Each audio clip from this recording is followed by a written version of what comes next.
maybe I won't make it, but if it's up to me, I think I can do it. Terry Fox was an 18-year-old from British Columbia when he was diagnosed with bone cancer in his right knee. Amputation and chemotherapy left him with an artificial leg, and memories of those still in the cancer ward. Kids my age and younger, and you just can't leave something like that and try and forget it, and I couldn't anyway.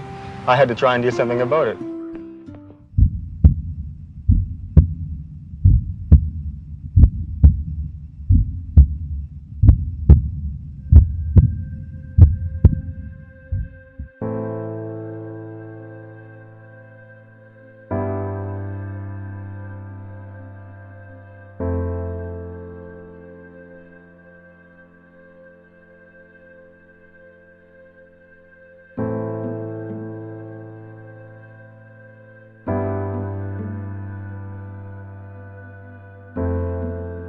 Murtaza was my brother, and he was also an NCI student, and he had dreams just like you and I. The first time he got signs of cancer was in November. Every time he would bend over to pray, he would just feel pain in his knees, and so then after that, near December or mid-December, we went to the doctors to get it checked out. That's when he got diagnosed with osteosarcoma. Osteosarcoma is a type of cancer that forms immature bone, often around the knee. Terry Fox was one of the many Canadians diagnosed with bone cancer. This type of cancer is formed due to high levels of radiation in the affected area. It is also linked with certain genetic changes and illnesses. Most people with osteosarcoma do not feel sick, but often the pain is thought to be related to muscle soreness or growing pains. Most cancers are known to be diagnosed through an X-ray, a CT scan, an MRI, or a biopsy of the tumor, which is taking a sample of the tissue to get an idea of what stage the disease is at. Osteosarcoma is treated through a variety of combinations, such as tumor surgery, chemotherapy, radiation therapy, and in extreme cases, amputation.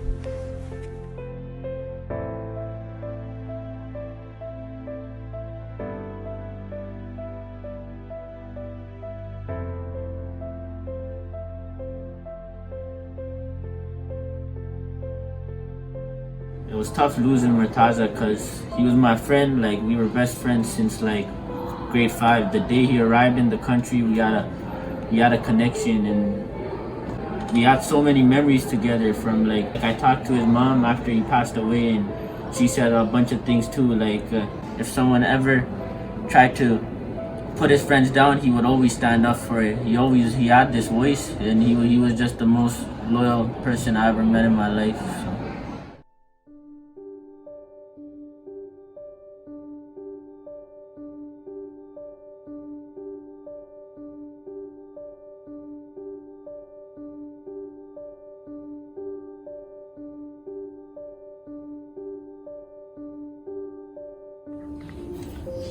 I think what I remember most about Murtaza is probably the last few times that I met with him, and he was amazingly positive. He was joking around and just really strong. So that last interaction really left a mark on me, because I was thinking, most people wouldn't be this way, right? They wouldn't be this positive. They wouldn't be almost just normal and happy. And I don't know if that's, what he was really feeling inside, but that's kind of what he was projecting to everyone else. And it kind of made everyone else around him feel comfortable and strong. So to me, it was really amazing and very humbling to see someone who's going through that just be at peace and just be so amazing. So I met Murtaza second semester last year, and he only was in class maybe a handful of times, so I didn't truly get to know him as an individual.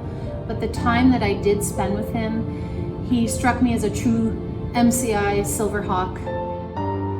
Well, I was lucky enough to meet Murtaza.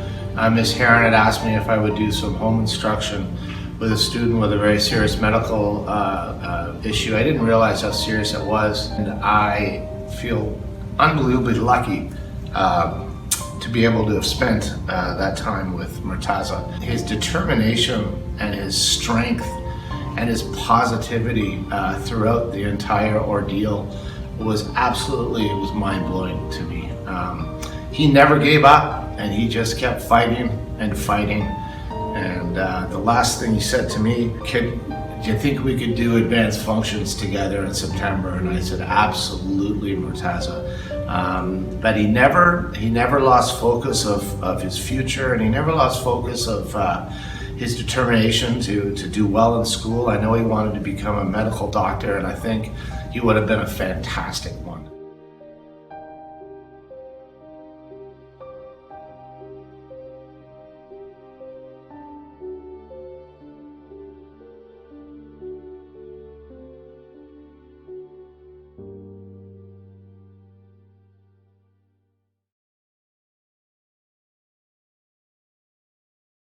So I just want to let you guys know that we will be selling flowers in the Rotunda next week. It's only $1 and it might not seem a lot, but with all of us together, it will make a huge difference.